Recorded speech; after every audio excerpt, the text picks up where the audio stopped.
My YouTube channel Saraswati commerce academy. तो friends, आज हम करने वाले हैं एक न्यू चैप्टर जिसका नेम है company accounts issue of shares. हमने अपने पिछले प्रीवियस यानी कि वीडियो लेक्चर में हमने ये सीखा था कि कंपनी अकाउंट्स क्या होती है, यानी कंपनी क्या होती है और इसे बनाने की हमें नीड क्यों अराइज हुई कि इसके हमें चाहिए क्यों थी एक कंपनी बने। क्या हमारा सोल प्रोप्राइटरशिप से और पार्टनरशिप से काम नहीं चल रहा था कि हमें कंपनी को बनाने की जरूरत महसूस हुई?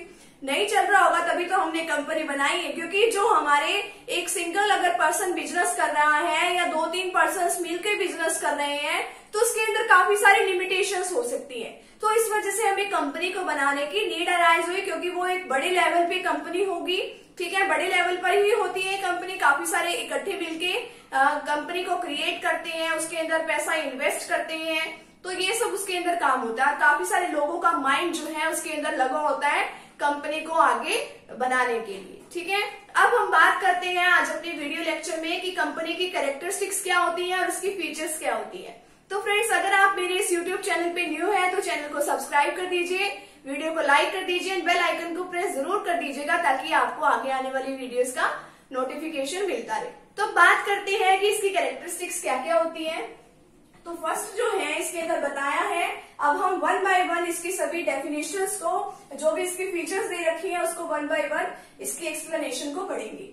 तो फर्स्ट है separate legal entity. Separate legal entity का मतलब कि सब कुछ अलग तरीके से इसमें लॉफुली काम चलता है। ठीक है, जैसा कि आपको पता ही है कंपनी जो है लॉ से क्रिएट होती है। ठीक है, लॉ के द्वारा ही इसे क्रिएट किया जाता है, तो सब कुछ लीगली इसके अंदर काम होता है। और कंपनी जो है, कंपनी का और इसके मेंबर्स का, जो इसके मेंबर्स होते हैं, जो इसके शेयर होल्डर्स होते हैं, उसके साथ कोई लिंक नहीं होता। ठीक है, अगर किसी केस हो जाए कंपनी के ऊपर ही केस होता है, इसके शेयर होल्डर के ऊपर कोई केस नहीं होता।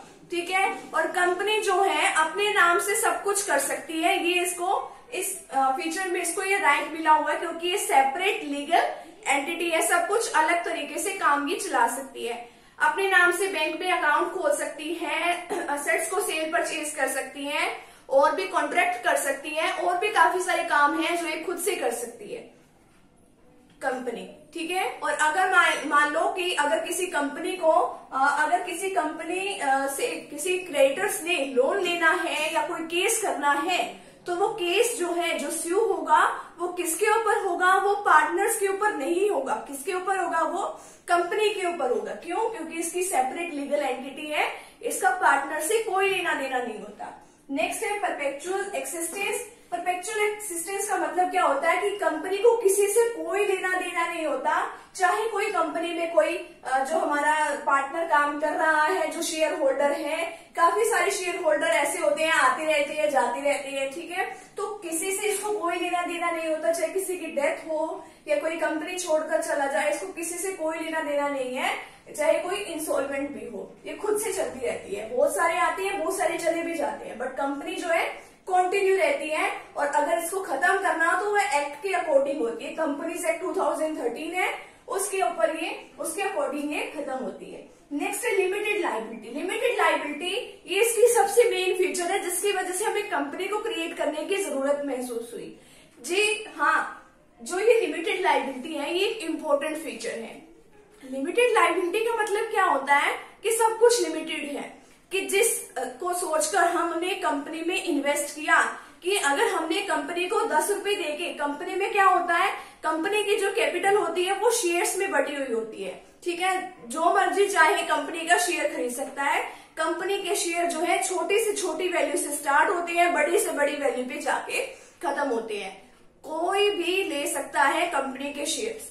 तो अब उसने जितने का भी एक पर्सन ने शेयर लिया, तो अगर उसने उसकी पूरी वैल्यू को पे कर दिया है तो वेल एंड गुड। ठीक है, तो उससे और ज्यादा कंपनी जो है मंगवा नहीं सकती पैसे। जितने का शेयर लिया है उतने ही पैसे वो मंगवाएगी। ठीक है, और जितने का अगर मान लो उसने पे नहीं किया, अनपेड वैल्यू तक ही लिमिटेड होता है। अनपेड वैल्यू का मतलब क्या है?